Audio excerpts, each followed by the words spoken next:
היי, כמה פעמים את מוצאת את עצמך עומדת מול המראה וממש לא יודעת מה בא לי ללבוש היום, לא יודעת מה מתאים, ולא בא לי לשבור את הראש ולבזבז על זה זמן. אז מה שאני ממליצה לך זה כל פעם שאת מתלבשת בצורה שאת אוהבת ואת מקבלת על זה הרבה מחמאות, תצלמי את עצמך.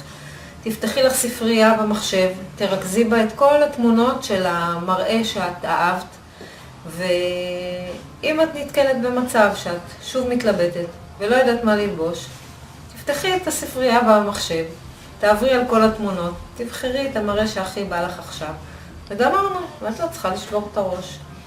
אז אם אהבת את הטיפ, אני אשמח מאוד, א', שתעשי לי לייק, אולי תעבירי הלאה את הסרטון הזה גם לחברות שלך. את מוזמנת להירשם לאתר שלי, לרשימת תפוצה שלי, לקבוצה סגורה שיש לי בפייסבוק שנקראת מראה שעל הוול, ונתראה בטיפ הבא.